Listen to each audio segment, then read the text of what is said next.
Pelarian pelaku penusukan Imam Musola Uswatun Hasanah akhirnya berakhir. Pelaku yang lebih dari sepekan buron berhasil ditangkap di kawasan Kampung Muara Bahari, Tanjung Priok, Jakarta Utara. Detik-detik pelaku kabur usai melakukan aksi kejinya terekam kamera pengawas.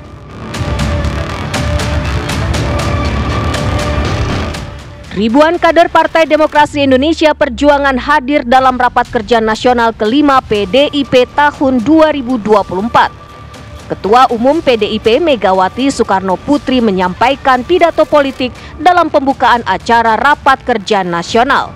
Tak terlihat sosok Presiden Joko Widodo dalam agenda resmi Partai Banteng Moncong Putih ini.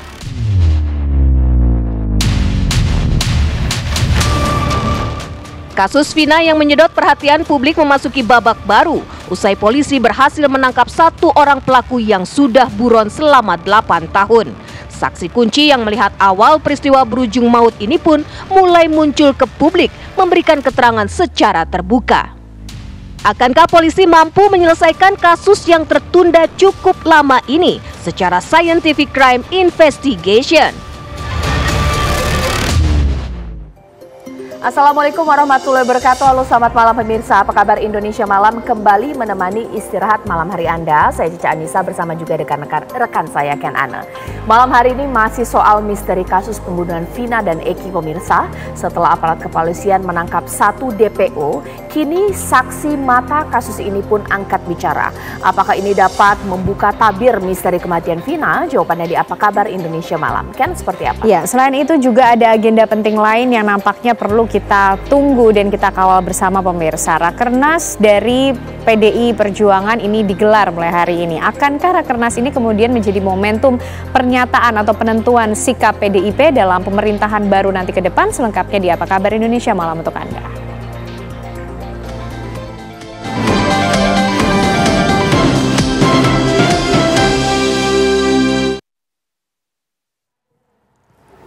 Pemirsa, sebuah mobil sedan ringsek setelah bertabrakan dengan sebuah truk tangki milik Pertamina di Jalan Solo Semarang, Boyolali, Jawa Tengah. Kecelakaan antara mobil sedan dengan truk tangki milik Pertamina tepatnya terjadi di Desa Winong, Boyolali, Jawa Tengah pada Jumat pagi. Kuatnya benturan mengakibatkan mobil sedan ringsek berat pada bagian depan. Kecelakaan ini bermula saat mobil sedan melaju dari arah Solo menuju Semarang dengan kecepatan antara 70 hingga 80 km per jam. Sesampainya di lokasi kejadian, diduga ban depan mengalami selip akibat jalan licin usai hujan. Mobil sedan melaju tidak terkendali, akhirnya menabrak bagian samping kanan truk tangki Pertamina yang melaju dari arah berlawanan. Tidak ada korban jiwa dalam peristiwa ini dan kasus kecelakaan ini ditangani oleh Satlantas Polres Boyolali.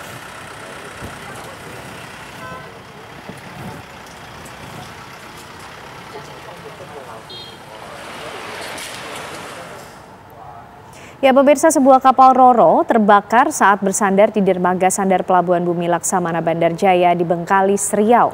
Diduga kebakaran dipicu hubungan arus pendek aliran listrik di bagian mesin.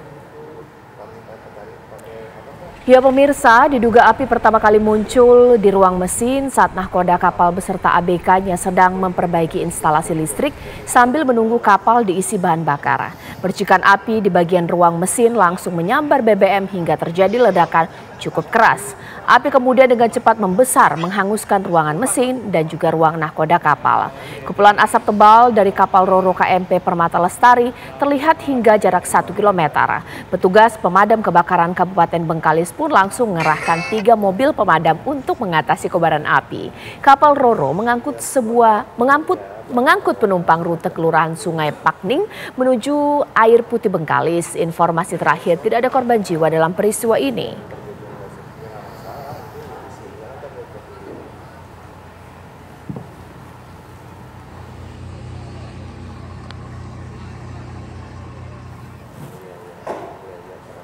Ya pemirsa, sekarang kita ke informasi selanjutnya di mana 4 pelaku begal yang dikenal sadis berhasil diamankan Polres Metro Bekasi Kota. Dalam kejahatannya, komplotan begal ini kerap mengincar pengendara motor wanita dan juga anak-anak.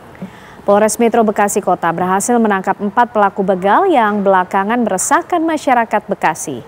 Aksi perampasan motor terakhir yang dilakukan pada para pelaku terjadi pada 10 Mei 2024. Menurut kepolisian, dalam menjalankan aksinya, para pelaku mengincar korbannya, wanita dan anak-anak yang berkendara seorang diri. Usai merampas motor korbannya, motor hasil curian kemudian dijual melalui media sosial dengan harga berkisar 3 juta rupiah. Para pelaku pun disebut tidak segan melukai para korbannya dengan senjata tajam. Atas perbuatannya, keempat pelaku diancam hukuman 12 tahun kurungan penjara tentang pencurian disertai kekerasan.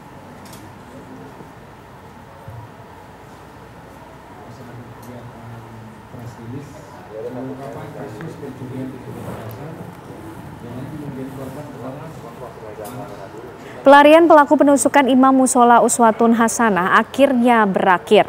Pelaku yang lebih dari sepekan buron berhasil ditangkap aparat kepolisian di rumahnya di kawasan Kampung Muara Bahari, Tanjung Priok, Jakarta Utara.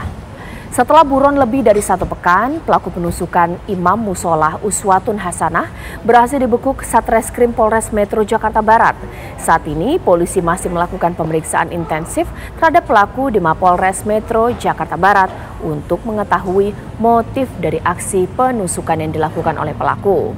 Saat penangkapan tadi malam, aparat kepolisian terpaksa melakukan tindakan tegas dengan melepaskan tembakan ke arah kaki pelaku karena ia melakukan perlawanan. Sebelumnya, Kamis pekan lalu, korban yakni Ustadz Saidi meninggal dunia akibat ditikam orang tidak dikenal saat hendak melaksanakan sholat subuh di kawasan Pesing Garden Kodoya Utara, Kebonjeruk, Jakarta Barat.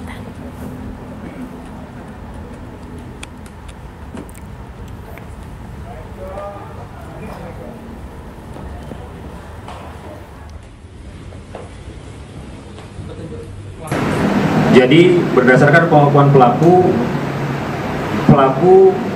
menaruh dendam terhadap korban MS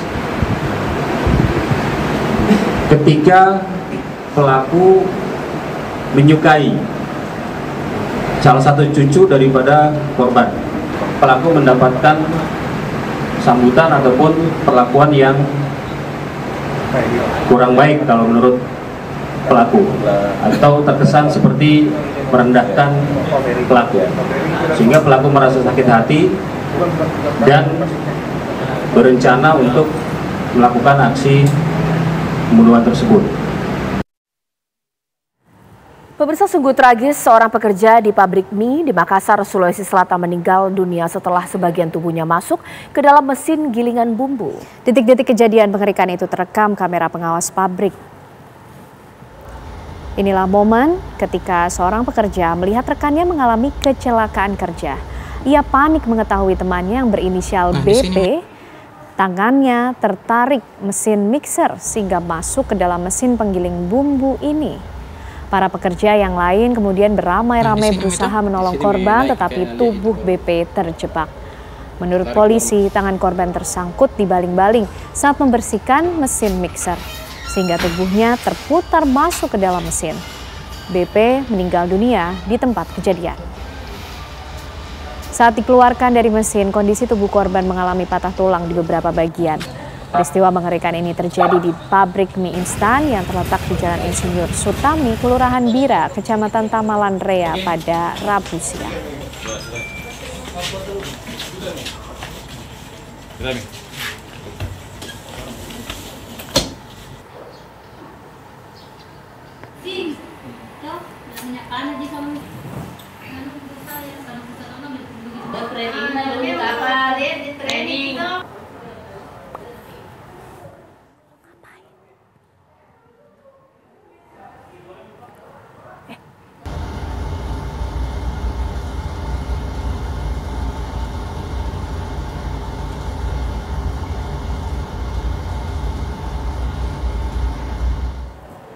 Pemirsa, ribuan kader Partai Demokrasi Indonesia Perjuangan hadir dalam Rapat Kerja Nasional ke-5 PDIP tahun 2024. Ketua Umum PDIP Megawati ini menyampaikan pidato politiknya. Seperti apa? Kita akan hadirkan informasinya untuk Anda usai jeda. Pemirsa, ribuan kader Partai Demokrasi Indonesia Perjuangan hadir dalam Rapat Kerja Nasional kelima PDIP tahun 2024. Ketua Umum PDIP Megawati Soekarno Putri menyampaikan pidato politik dalam pembukaan acara Rapat Kerja Nasional. Megawati membuka Rakernas kelima dengan menerima api abadi semangat perjuangan dan memberikan pidato politik kepada jajaran kader maupun undangan yang datang. Rakernas PDI Perjuangan digelar dengan membahas 3 isu utama tentang situasi terkini, yakni sikap politik, perumusan program kerakyatan, hingga pemenangan dalam Pilkada 2024. Berbeda dibanding tahun sebelumnya, pidato Megawati kali ini tanpa kehadiran Presiden Joko Widodo.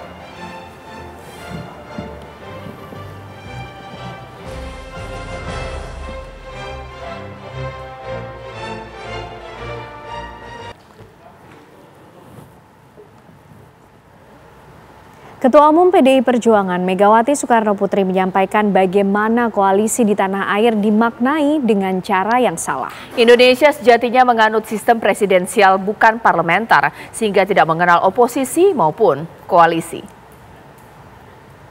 Waktu mereka bertiga itu minta pada saya, kalau kami bergab yang lucu, bilangnya begini, Ibu, kalau kami koalisi enggak bisa.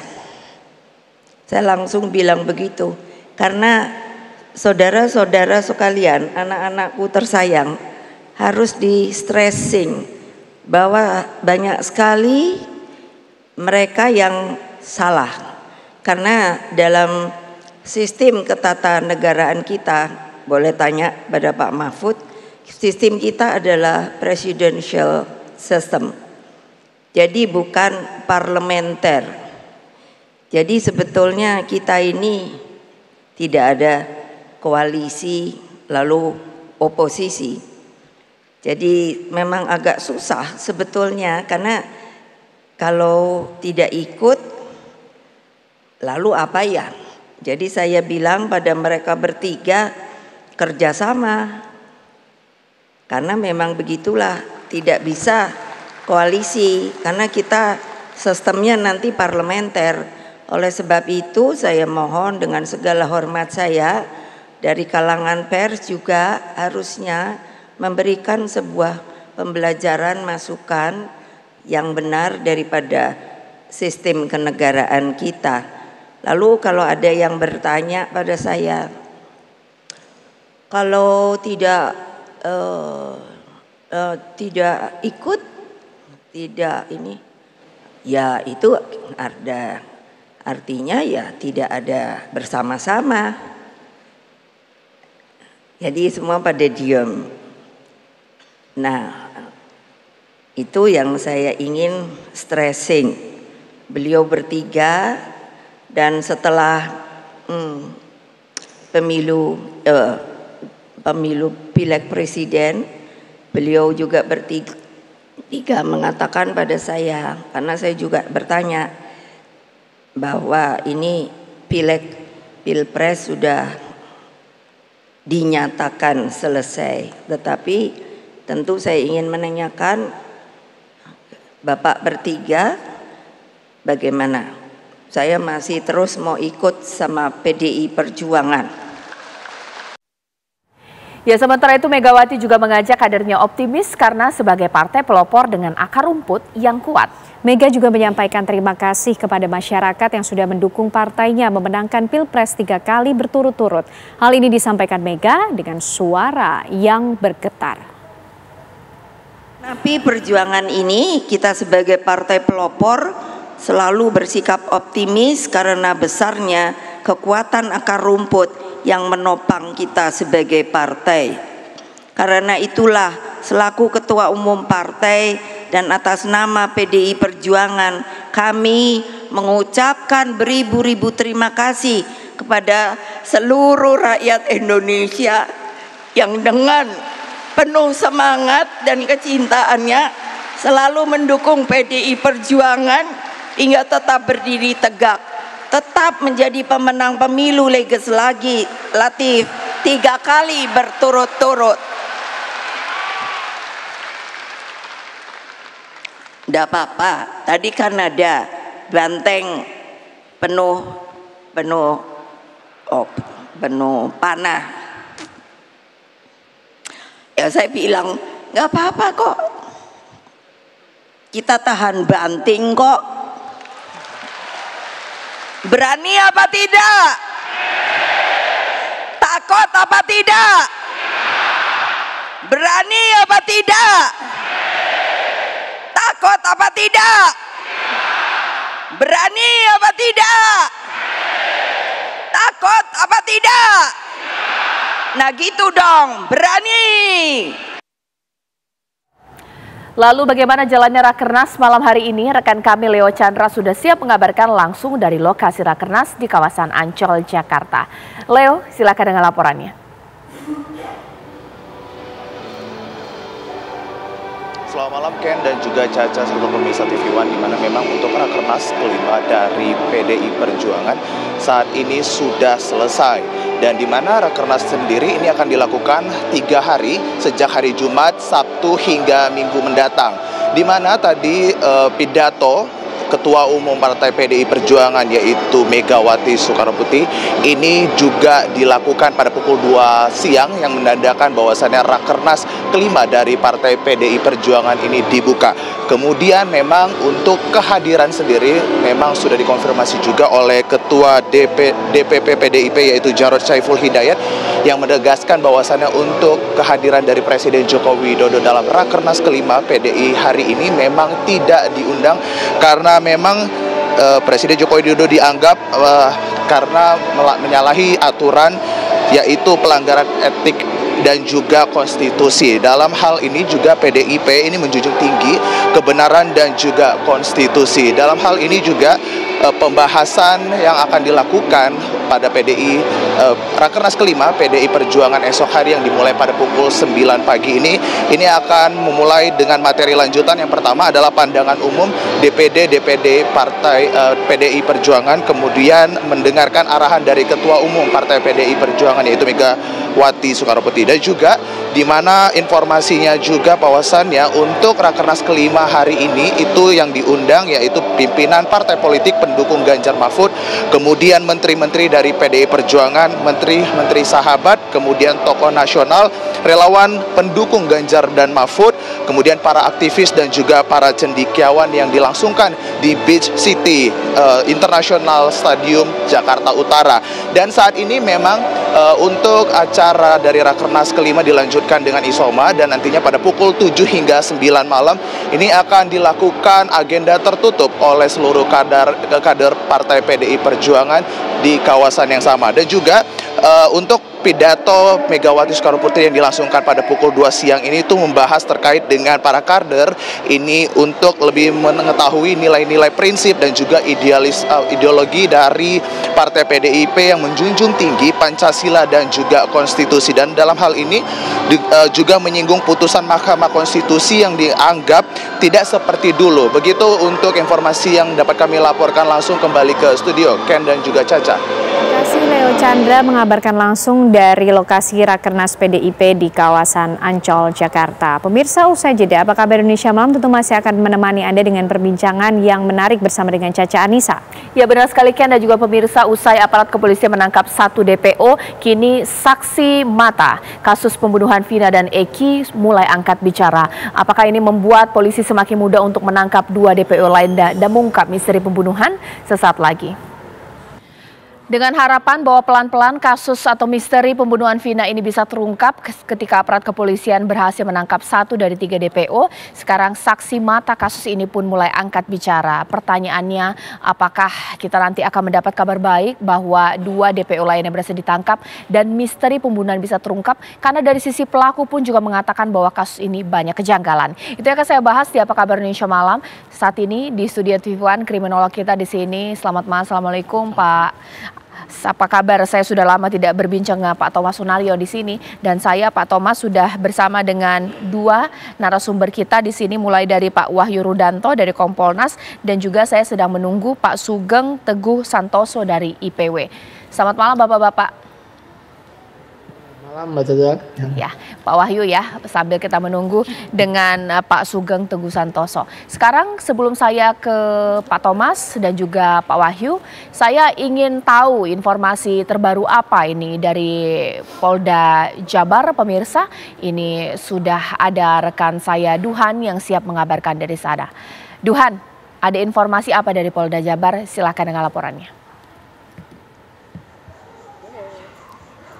Ya, Caca Anissa dan juga pemirsa, Polda Jabar masih terus mendalami informasi mengenai Peggy Setiawan alias Peron yang mana sudah diamankan oleh pihak kepolisian pada Selasa malam kemarin untuk proses pendalaman sendiri atau proses penyidikan oleh tim penyidik dari Polda Jabar. Ini sudah dimulai sejak hari Rabu kemarin yang mana Peggy hingga saat ini masih berada di Mapolda Jawa Barat ini untuk terus diperiksa didalami mengenai apa peran dari Peggy dalam kasus yang pembunuhan yang menewaskan Vina dan juga Eki. Adapun hingga saat ini belum ada konfirmasi lebih lanjut dari Polda Jabar mengenai proses apa saja yang sudah dilakukan dalam mendalami peran dari Peggy maupun juga hasil apa saja yang sudah didapatkan dari saksi-saksi maupun ketujuh terpidana lainnya yang juga nantinya akan digali informasi mengenai Peggy Setiawan alias Peron. Tentunya juga nantinya keterangan dari ketujuh terdakwa atau ketujuh terpidana ini juga nanti akan dicocokkan dengan keterangan dari Peggy Setiawan alias Peron, apakah memang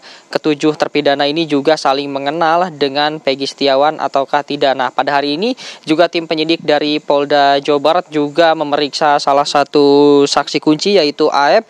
Ini memang tidak diperiksa di Polda Jawa Barat, namun tim penyidik dari Polda Jawa Barat ini melakukan pemeriksaan terhadap AF pada hari ini di Polsek Cikarang Utama yang juga memang dikonfirmasi oleh Kapolsek Cikarang Utama yang dilakukan kurang lebih selama 4 jam di Polsek Cikarang Utara maksud kami. Nah, di situ ditanyakan juga kepada AF mengenai apakah AF ini mengetahui sosok Peggy atau tidak, dan juga ditanyakan mengenai motor yang digunakan oleh Peggy Setiawan pada saat melakukan pembunuhan terhadap Vina dan juga Eki. Selanjutnya nanti pihak dari Polda Jawa Barat juga tentunya masih akan memeriksa ketujuh terdakwa atau ketujuh terpidana yang saat ini sudah dititipkan kepada beberapa rutan yang ada di Kota Bandung. 4 orang dititipkan ke rutan Kebonwaru dan juga 3 orang lainnya ini berada di lapas Bancai seperti itu, yang nantinya akan diperiksa satu persatu secara terpisah untuk digali keterangannya. Selain itu dari pihak keluarga dari Peggy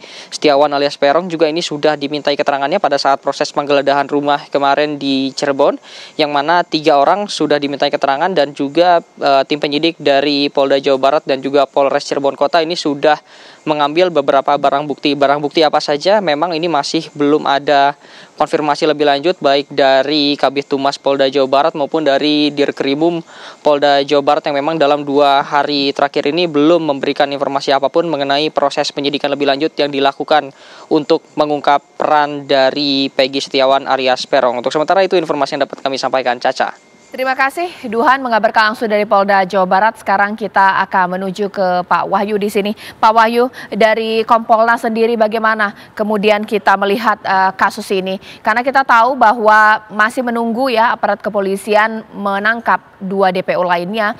Tapi masing-masing dari kuasa hukum pelaku mulai angkat bicara. Masing-masing mengatakan bahwa ada kejanggalan. Mulai dari tidak ditandatangani BAP atau terbaru Peggy atau Peron ini mengatakan, keluarga yang mengatakan bahwa anak mereka bukan pelaku. Bagaimana ini Pak Wahyu? Iya, terima kasih. Jadi yang pernah kami sampaikan sebelumnya, yang pertama kita apresiasi polisi kerja dengan cepat, tapi yang kedua kita juga prihatin karena ini seperti terkaget-kaget sehingga dalam tanda kutip gitu, seperti yang dilakukan polisi ini kan dalam tekanan publik. Dan ini berbahaya kalau sampai terjadi kekeliruan lagi. Maka kami melihat Kompolnas bahwa polisi Polda Jabar dalam hal ini kelihatannya sangat berhati-hati dan akan berusaha seteliti mungkin. Nah, maka kami benar-benar mengawal kasus ini karena ini menjadi perhatian publik, karena menjadi atensi publik, karena menjadi dalam kategori kami adalah kasus menonjol, sehingga kami betul-betul kawal jangan sampai kejadian terulang hal yang keliru atau misconduct terjadi lagi. Karena begini Mbak, di publik itu sekarang udah bergeser diksi yang tadinya salah tangkap menjadi asal tangkap. Ini kan berbahaya, karena itu kami ingatkan betul agar Polda Jabar perlu berhati-hati. Sekarang ini sudah banyak muncul saksi baru, kemudian muncul statement baru. Saya kira polisi benar-benar harus firm dalam penyidikan ini dengan menggunakan scientific crime investigation. Saya kira benar-benar harus jeli sebisa mungkin, kalau dimungkinkan dengan menggunakan teknologi yang terbaru. Misalkan kan ini ada beberapa saksi atau Peggy kenal dengan beberapa pihak yang berkaitan, dan waktu itu ada otopsi, ada sperma segala. Kalau dimungkinkan ada tes DNA misalkan, itu sebisa mungkin dilakukan. Artinya polisi harus berusaha semampu mungkin, seupaya semaksimal mungkin agar kasus ini terbuka, terbongkar, kemudian terjawab, tetapi jangan sampai menimbulkan masalah baru.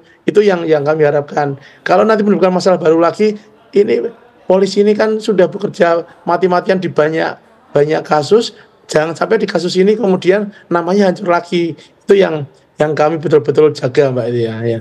Baik, sekarang saya sudah tersambung juga dengan Pak Sugeng Teguh Santoso dari IPW sendiri. Kalau Pak Sugeng melihat ini seperti apa, Pak? Benarkah bahwa aparat kepolisian saat ini mendapat tekanan publik yang luar biasa? Pasti dari awalnya dari film, kemudian menjadi perhatian masyarakat, para kuasa hukum pelaku angkat bicara ada kejanggalan, seperti apa, Pak? Ya benar, dan pastinya ya kerja polisi selalu menjadi sorotan dari publik, ya. Apalagi setelah film Pina sebelum 7 hari itu beredar, ya, itu harapan, kemudian kritik, kemudian segala macam prasangka masyarakat itu mengemuka, kan. Oleh karena itu polisi kunci daripada penanganan kasus ini adalah akuntabilitas penegakan hukum. Dalam hal ini adalah penyidikannya, ya. Akuntabilitas ini wajib dikedepankan. Kunci dari akuntabilitas tindakan kepolisian itu, ya, adalah berbasis alat bukti, ya, berbasis prosedur tahapan prosedur yang sudah menjadi baku, ya. Jadi misalnya ketika harus menangkap itu memang ada satu alat bukti, ya, petunjuk bahwa ini pelakunya. Kemudian ketika sudah ditangkap, ya supaya tidak terulang lagi komplain salah tangkap, ada penganiayaan, ya, kepada si Peggy Setiawan alias Peron ini wajib ya, bukan boleh atau dapat, ya, wajib didampingi oleh advokat independen, profesional, ya, yang mampu memberikan satu bantuan hukum sesuai ketentuan undang-undang. Artinya posisi advokat yang akan mendampingi ini betul-betul membela Peggy atau Peron hak-haknya berdasarkan hak asasi manusia. Misalnya, ya, dia harus didampingi dalam setiap waktu pemeriksaan. Kemudian keluarganya juga berhak untuk berkunjung, mendapatkan akses bertemu dengan Peggy atau alias Peron. Ketiga, tidak boleh ada, ya, tekanan-tekanan psikis apalagi fisik kepada Peggy alias Peron di dalam memberikan keterangan. Jadi keterangan dia harus bebas. Itu yang pertama, ya. Basis keterangan bisa saja Peggy alias Peron ini tidak mengaku. Seperti tadi dikatakan oleh Pak Albertus Wahyu Rudianto, pendekatannya harus scientific crime investigation, berdasarkan alat bukti yang tidak bisa dibantahkan oleh katakanlah tersangka. Nah, ini kunci-kuncinya, ya, supaya kepercayaan publik bahwa polisi bukan asal tangkap, polisi karena tekanan publik kemudian gegabah, ya, ini harus dijawab dengan akuntabilitas proses penyidikan oleh polisi. Demikian. Baik. Ya, ditahan dulu Pak Sugeng, sekarang saya ke Pak Thomas. Pak Thomas, kalau dalam ilmu kriminologi ini sebenarnya untuk membuat sebuah kasus kriminal terungkap itu memang ada alasan bahwa tekanan publik, bahkan viralnya dari sebuah film, hingga kemudian masyarakat merasa bahwa ada misteri yang belum bisa terungkap, seperti apa Pak? Ya, ini kan bukan kasus baru sebetulnya ya, kasus 8 tahun yang lalu. Ya, kalau saya tanyakan ke Mbak Caca, andai kan tidak ada yang bikin film itu, ya, ya. Bisa jadi kasus selesai. Selesai karena sudah diputus oleh hakim. Ya, yang menjadi pertanyaan juga ada beberapa ini bahwa berita acaranya itu ada yang tidak betul ya. Ini kan seharusnya juga jaksa jeli ya menanyakan. Ini kan kasusnya serius, pembunuhan dan perkosaan ya. Begitu juga hakim ya. Nah jadi secara penegakan hukum proses di dalam proses peradilan itu bisa dianggap hilang aja sudah. Kalau nggak ada film itu. Ini yang menurut saya. Nah, kalau saya lihat polisi sekarang ini sudah profesional ya, tadi menggunakan scientific investigation. Nah, saya tarik tahun 2016 ya, itu sudah reformasi. Seharusnya polisi sudah profesional ya, karena ini kasusnya kan serius ya. Ada perkosaan, ada pembunuhan, pelakunya geng. Itu nggak susah sih menurut saya ya. Teroris yang begitu kompleks aja polisi gampang menangkap ya. Nah ini kenapa enggak? Ini ya yang pertanyaan ya. Nah tiba-tiba saja ada kasus munculnya film itu dan kok cepat ditangkap. Kenapa sejak waktu itu tidak dilakukan yang begitu intensif sehingga tidak menimbulkan kok baru sekarang dibuka lagi kasusnya gitu. Oke, itu nanti akan saya tanyakan kepada Pak Wahyu ya, bahwa dengan adanya film ini, dengan menjadi perhatian masyarakat, kasus yang 8 tahun sudah terkubur karena memang kasusnya sudah ingkrah, pelaku-pelakunya sudah dihukum, tapi bisa dibuka kembali, DPO salah satunya pun ditangkap, seakan-akan seharusnya bisa kemudian dilakukan. Tapi kenapa ketika berita ini viral dengan adanya sebuah film sesaat lagi? Waktu itu kebetulan keberadaan saya itu lagi di warung. Kebetulan ada sejumlah motor lewat, lalu dilempari batu. Oke, ada berapa motor Mas yang waktu itu Mas Aib lihat? Perkiraan ada 4 motor Bu, yang mengejar itu. Oke, dari salah satu pemotor itu, ini kan ada satu DPO yang sudah ditangkap, namanya Peggy alias Peron. Iya. Apakah ini benar berdasarkan foto yang beredar? Itu adalah sosok wajah yang Mas Aib lihat dari 4 orang pemotor pada malam itu.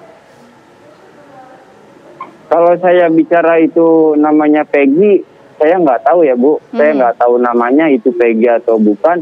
Yang jelas saya tahu wajahnya. Kalau wajahnya saya mengenali gitu. Oke, tapi berarti benar ya Mas, sosok yang ditangkap ini adalah sosok yang Mas Aib lihat? Iya, saya melihat. Kejadiannya itu pada saat itu kapan Mas? Apakah benar di malam hari Mas Aib?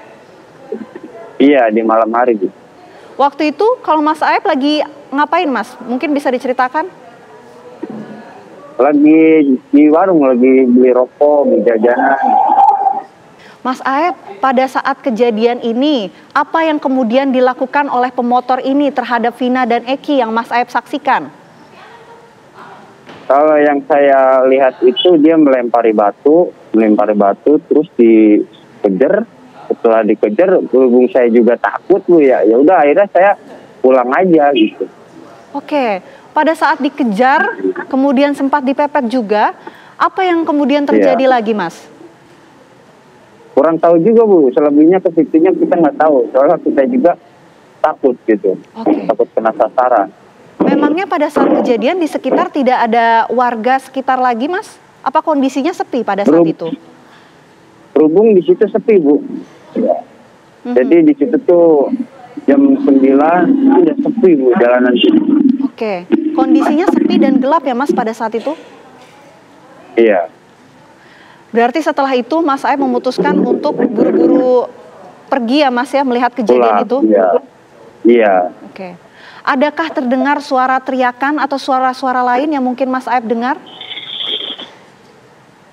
Ada sih teriakan ya, cuman nggak begitu jelas. Berhubung saya langsung pulang, langsung pergi. Pas lihat saya dilempari batu terus dikejar, udah saya langsung pulang aja. Mas Aep, ini kan Mas Aep melihat ya 4 motor dan juga sekitar 8 pelaku yang tadi disampaikan. Tapi untuk sehari-harinya Mas Aep, apakah Mas Aep juga sering melihat 8 orang ini di sekitaran tempat Mas Aep ini? Ya karena anak-anak muda itu sering nongkrong di situ Bu ya, di depan SMP 11 gitu. Jadi saya tahu gitu, saya sering melihat. Dia itu sering nongkrong sore jam 5, kalau nggak dari sore malam nongkrongnya di sini. Ya, kembali di Apa Kabar Indonesia Malam. Sekarang saya ingin bertanya kepada Pak Sugeng ya. Pak Sugeng, ini ada saksi mata yang kemudian sudah mulai angkat bicara. Ya pernah diperiksa di tahun 2016, tapi tidak dihadirkan dalam persidangan. Apakah ini juga membuat kasus ini menjadi banyak sekali tanda tanya atau seperti apa, Pak Sugeng? Penting ya. Tapi saksi yang melihat kemudian mengalami sendiri, bertemu dengan peristiwa tersebut ya, ini penting untuk didalami gitu. Tapi memang siapa yang dia kenali ya, jadi seorang memberi keterangan itu sebagai saksi itu ada alasannya mengapa dia menyampaikan keterangan seperti itu ya. Apakah dia mengenali identitas mereka dalam arti sehari-hari sebagai kawannya ya, atau tidak kenal tetapi melihat wajahnya, biasanya nanti akan ditunjukkan foto-foto ya. Kemudian tadi kan dikatakan juga dia kemudian meninggalkan tempat itu hanya melihat pelemparan batu ya. Apakah melihat juga peristiwa terjadinya aniaya atau peristiwa pidana lain? Ini yang belum jelas juga ini ya, harus didalami. Keterangan 8 tahun yang lalu ini juga bisa kemudian menguap ya, tapi dikatakan wajahnya tidak kenal namanya, tapi wajahnya itu siapa ya. Jadi ini menurut saya harus perlu didalami, itu keahlian polisi lah mendalami ya. Yang mau menjadi catatan dari IPW bahwa akuntabilitas penyidikan untuk 3 orang yang DPO ini dan 1 sudah ditangkap harus dikedepankan. Langkah pertama adalah memberikan kesempatan kepada yang ditangkap, yang disebut dengan Peggy alias Peron ini, didampingi oleh advokat yang handal, yang independen, ya, profesional, sehingga bisa melindungi hak-haknya. Kalau memang dia pelakunya, tidak perlu membutuhkan pengakuan, tetapi dengan alat bukti, ya, yang tak terbantahkan. Kalau dia bukan, ya polisi harus rela atau ikhlas untuk melepaskannya. Kalau misalnya tidak dilepas, baik, artinya polisi kan memiliki keyakinan, ya, seperti itu. Baik, sekarang saya ingin ke Pak Wahyu. Pak Wahyu, kita tahu bahwa kasus ini mungkin punya tingkat kesulitan tersendiri. Tapi ketika ada saksi mata yang begitu yakin bahwa ada 8 orang yang melakukan pelemparan batu, tapi kan kita tidak bisa mengatakan apakah mereka melakukan peristiwa pembunuhan atau juga pemerkosaan. Apakah ini dianggap sebagai saksi yang kurang kuat sehingga memang tidak dihadirkan dalam persidangan atau bagaimana, Pak Wahyu? Ya.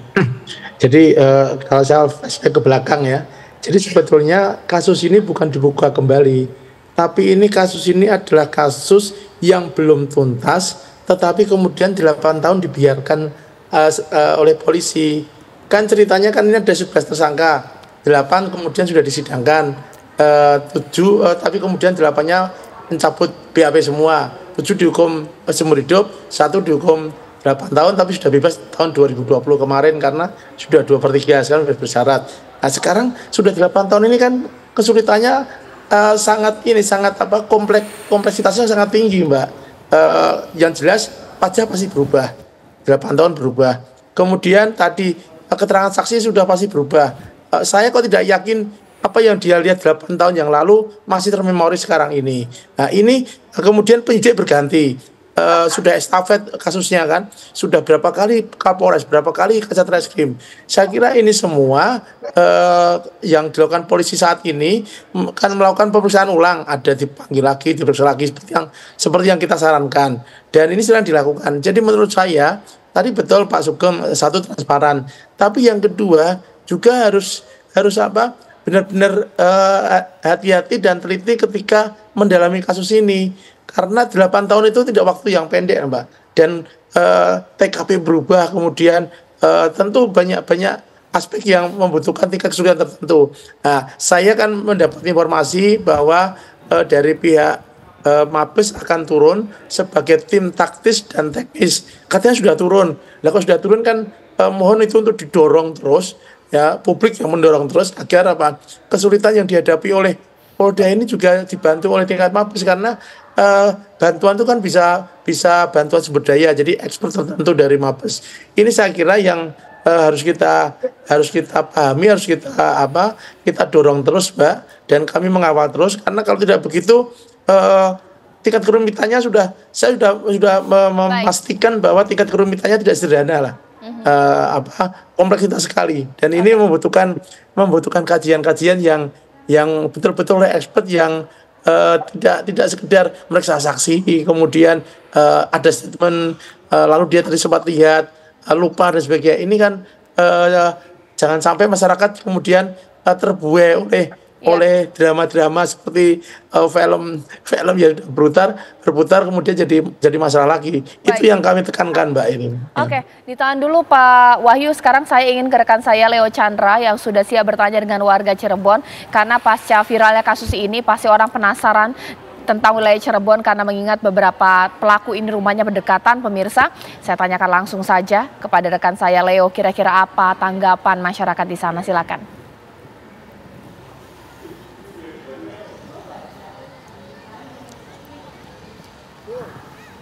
Ya, Caca dan juga pemirsa, saat ini kami berada di alun-alun kota Cirebon, di mana pada malam ini tampak ramai sekali masyarakat Cirebon yang memanfaatkan libur panjang akhir pekan ini dengan menghabiskan waktu mereka berkumpul bersama kerabat di alun-alun kota Cirebon ini. Namun kali ini kami akan mengajak Anda untuk berbincang-bincang kepada masyarakat Cirebon langsung. Bagaimana sih tanggapan masyarakat ini mengenai kasus Vina ini yang setiap hari menjadi perbincangan di tengah-tengah masyarakat. Langsung saja sudah bersama kami. Selamat malam, Mas. Dengan siapa namanya? Akbar. Oke, Mas Akbar, langsung saja nih. Tentunya sudah mengikuti nih perkembangan kasus Vina ini. Bagaimana kalau Mas Akbar sendiri menilainya? Ya, semoga sih kasus ini cepat kelar. Ya, bisa terungkap semua dalangnya, pelakunya, dan bisa diurus keluarganya. Mana yang salah, mana yang benar, segera diproses. Ya, cukup. Ya, Mas, ini kan kalau kita mengikuti kasus ini, episode demi episode berlangsung, ada setiap ada perkembangan lagi. Nah, Mas Akbar sebagai masyarakat Cirebon ini terganggu nggak sih dengan isu-isu kasus Vina ini yang sangat panjang sekali tidak selesai? Tentu sangat mengganggu. Ya, sebaiknya segera diproses untuk kepolisian, untuk menjaga kota Cirebon agar tidak ada geng motor segala macam. Iya, seperti itu. Tapi kalau untuk Mas Akbar sendiri pernah dengar cerita mungkin dari teman-teman mengenai detail kasus ini atau informasi tertentu nggak sih? Oh iya, yang saya tangkap sih ada beberapa orang yang salah tangkap. Tapi ya semoga diproses, yang tidak salah segera dibebaskan, diberi ganti rugi atau segala macam. Baik. Harapannya keadilan itu tercipta bagi semua pihak, Mas Akbar. Terima kasih Mas Akbar atas waktunya. Nah, kali ini juga kita akan bertanya nih kepada ini ibu-ibu yang sedang ada di sini nih, ibu-ibu cantik. Selamat malam, Ibu. Mohon minta waktunya sebentar, Bu. Dengan siapa Ibu namanya, Bu? Linda. Ibu Linda. Bu, kalau saya tanya, tahu nggak kasus Vina? Pasti tahu nih, cuma saya mau nanya, ngikutin nggak nih perkembangannya? Ngikutin, sempat nonton juga kemarin filmnya di bioskop. Nah, kalau tanggapan Ibu sendiri terhadap kasus Vina ini yang sangat menggemparkan kota Cirebon ini, Bu, seperti apa tanggapan Ibu sebagai masyarakat Cirebon? Ya miris ya, kasihan. Serem juga sih, apalagi saya kan punya anak perempuan, jadi takut gitu. Ya. Semoga kasusnya cepat selesai, cepat terungkap. Kasihan almarhum, kasihan keluarga korban. Semoga para penegak hukum juga kasusnya terbuka, jangan ada yang ditutup-tutupin gitu. Tapi Ibu sebagai masyarakat Cirebon pernah dengar nggak sih Bu detail atau informasi terkait kasus ini? Mungkin ada perbincangan masyarakat, itu seperti apa sih Bu? Apa ya? Kurang tahu sih Mas. Karena kan baru boomingnya sekarang nih, 8 tahun yang lalu tuh baru boomingnya sekarang. Jadi kurang terlalu paham kasusnya seperti apa. Terus katanya masih pas booming gitu. Iya, katanya masih ada 2 lagi kan yang belum ketangkep. Belum ketangkep. Ya semoga sih untuk kedepannya tuh nggak ada Vina-Vina lagi. Untuk para petinggi di Cirebon juga lebih banyak CCTV gitu, biar kalau ada apa-apa tuh gampang dilacaknya gitu. Oke, kalau ini kan kuncinya penegakan hukum Bu ya, yang adil bagi semua pihak. Kepada penegak hukum apa harapannya Bu? Ya, semoga dihukum dengan seadil-adilnya lah, nggak ada ya. Buat efek jerah ke depannya juga, biar nggak ada kasus-kasus kayak gini lagi. Biar Cirebon aman lagi, nggak ada geng motor lagi. Biar kita punya anak cewek tuh enak gitu loh, kita kemana-mana enak. Ibu kalau mengingat terakhir Bu, kalau 2016 yang lalu, bagaimana sih situasi kota Cirebon? Apa memang marak dengan geng motor? Iya, waktu itu marak sekali sama geng motor. Jadi serem Mas, kalau keluar malam tuh aslinya serem. Tapi kalau sekarang udah aman ya Bu? Sekarang mudah-mudahan aman ya, dengan kasus-kasus sekarang, semoga cepet ini aja terungkap, selesai. Terima kasih Ibu atas waktunya, Caca dan juga pemirsa. Itu langsung masyarakat Cirebon, tanggapan mereka. Tentunya masyarakat Cirebon berharap keadilan ini terwujud bagi semua pihak. Tidak ada pihak-pihak yang dirugikan. Demikian Caca, kami kembalikan ke studio. Terima kasih Leo Satya mengabarkan langsung dari Cirebon. Nanti saat lagi saya akan bertanya kepada Pak Thomas di sini. Saksi kunci yang saat ini sudah buka suara, apakah bisa mengungkap kasus pembunuhan ini lebih terang ataukah juga dia tidak melihat langsung peristiwa pembunuhan sehingga masih ada kesulitan yang cukup tinggi untuk kasus ini? Sesaat lagi di Apa Kabar Indonesia Malam. Kembali di Apa Kabar Indonesia Malam, sekarang saya ke Pak Thomas. Pak Thomas, kita tahu bahwa ketika saksi mata ini sudah angkat bicara, kita apresiasi harapannya supaya kasus ini terungkap. Betul. Tapi saksi kunci yang saya jadikan judul di sini, apa bisa kita katakan saksi kunci mengingat dia hanya melihat anak tongkrongan dan wajahnya mirip dengan apa yang saat ini sudah ditangkap. Tapi tidak melihat peristiwa pembunuhan, Pak. Bagaimana? Ya, ini kan bisa ya, bisa tidak ya. Dan di sini kan juga menyangkut psikologi anak itu ya. Siapa yang bertanya dan sebagainya ya. Dan sudah lama ya. Saya kira ini juga perlu dengan pendekatan psikologis ya. Sehingga anak itu memang dengan jujur ya, tidak merasa ditekan ya. Karena dia berhadapan dengan polisi kan biasanya orang agak takut. Jangan gue dipukul nih nanti gitu ya. Seperti itu. Nah, ini kasus agak berbeda ya. Dulu pernah kejadian yang serupa salah tangkap ya. Kasus Sengkon dan Karta. Tapi ini kebetulan pelaku yang sesungguhnya tertangkap ya. Nah, sedangkan ini kan anak-anak yang tadinya masih remaja ya. Dan sekarang sudah dewasa, tentunya cara berpikirnya kan beda juga ya. Tadi yang dikatakan saya melihat itu pelakunya, itu saya kira tidak boleh ya. Apakah memang itu betul pelakunya ya, apalagi dia kemudian ada tadi dikatakan dilempari gitu ya, saya kira ini. Nah, saya kira apa yang dikatakan oleh dari IPW dan Kompolnas tadi betul ya. Jadi ini tantangan bagi polisi ya untuk bagaimana dia betul-betul menuntaskan kasus ini sehingga tidak menimbulkan dugaan-dugaan terhadap pola kerja polisi. Oke. Baik, sekarang saya ingin ke Pak Sugeng terlebih dahulu.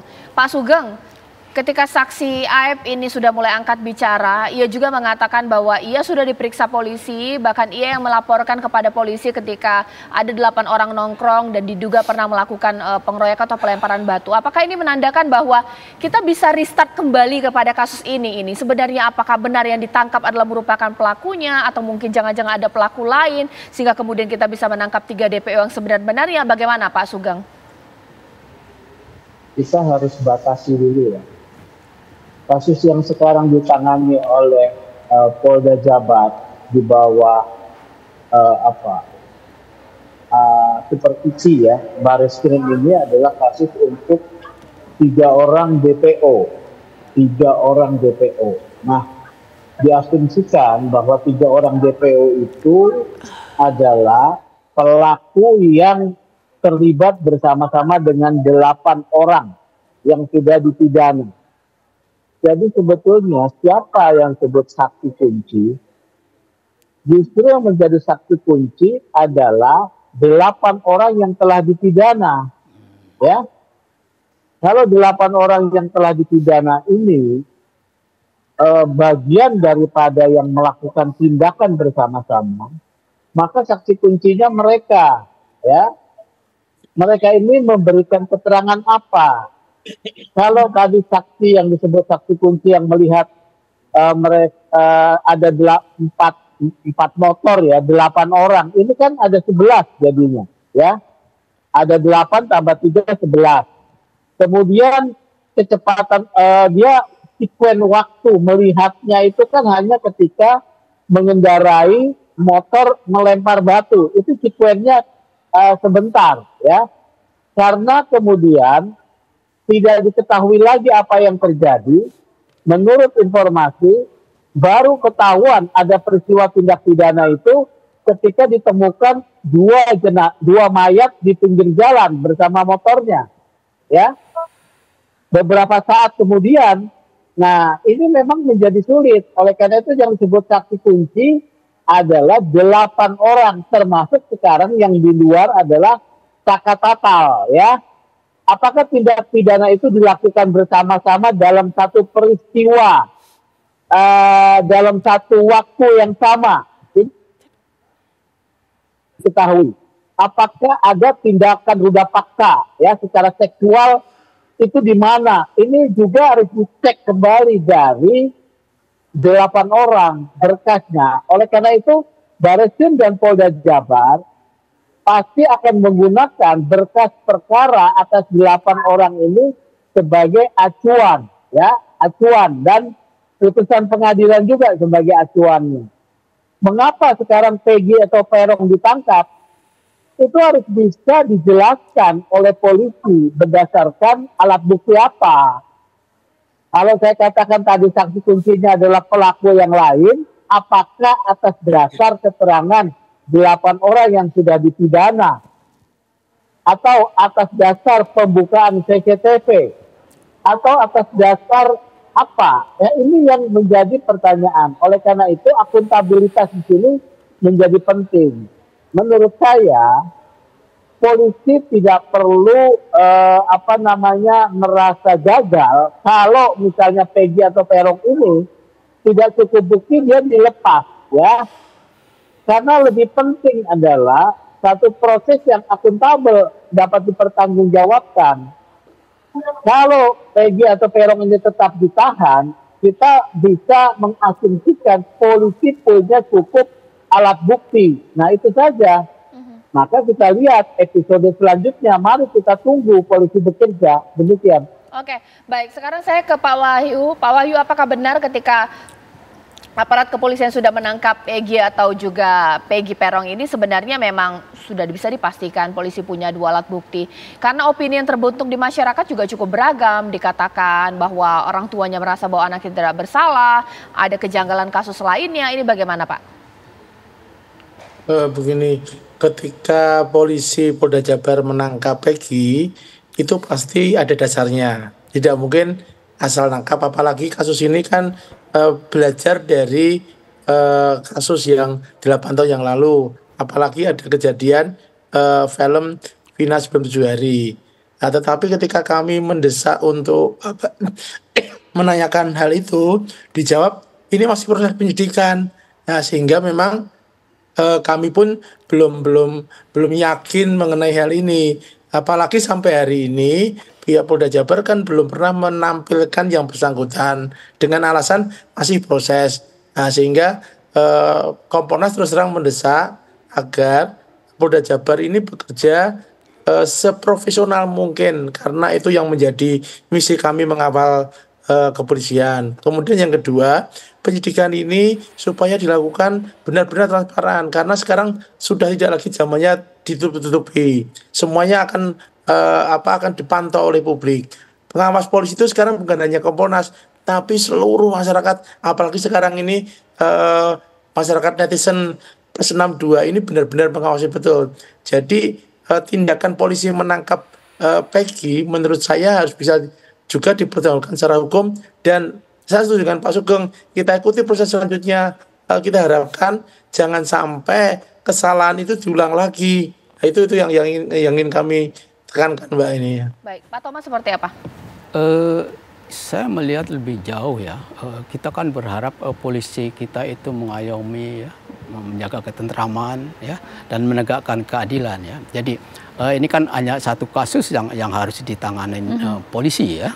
Nah, polisi itu kan pekerjaannya bukan hanya tentang geng, ya, dan sebagainya. Maka harus secara menyeluruh, ya, kita harus negara harus melihat polisi kita bagaimana sekarang, ya. Kalau dilihat dari kebutuhan, ya, barangkali di Indonesia kita membutuhkan sekitar 700.000 atau 800.000 polisi. Sekarang ini baru sekitar 400.000 sekian polisi, ya.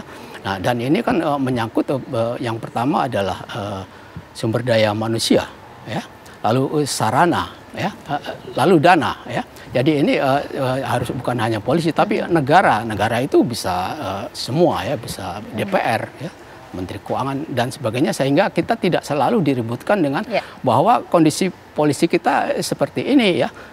Malah ada dari anak-anak geng itu yang saya tahu polisi itu celengan, ya. Jadi pokoknya kita ada duit bisa segala-galanya gitu. Nah, ini jadi kan masalah geng itu kan generasi muda, ya. Jadi kita melihat ke depannya. Baik, singkat saja Pak Sugeng, terakhir buat Bapak ini bagaimana kemudian karena sudah disorotnya kasus ini, polisi bisa bergerak cepat dan juga tepat, Pak? Yang pertama, apresiasi dulu, ya, bisa ditangkap. Yang kedua, akuntabilitas penegakan hukumnya harus dikedepankan.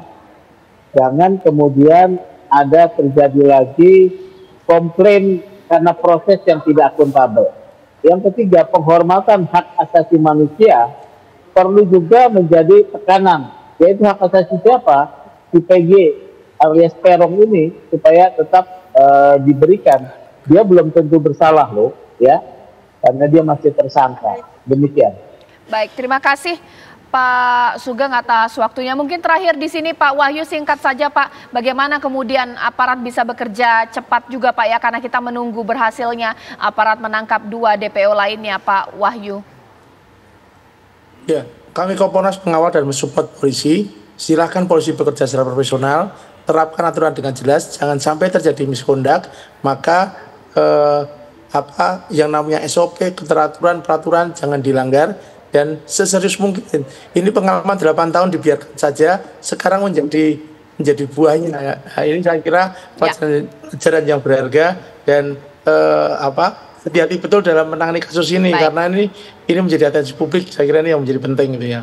Pak Wahyu, terima kasih atas waktunya. Pak Sugeng juga terima kasih. Pak Thomas juga terima kasih. Nah, Ken, ini tampaknya kita harus menutup Apa Kabar Indonesia Malam, ya? Betul sekali, pemirsa. Diskusi tadi sekaligus mengakhiri kebersamaan kita di Apa Kabar Indonesia Malam hari ini. Namun sesaat lagi program Indonesia Terkini akan hadir menemani Anda. Saya Ken Ane. Saya Caca Anissa mengucapkan selamat malam. Sampai jumpa.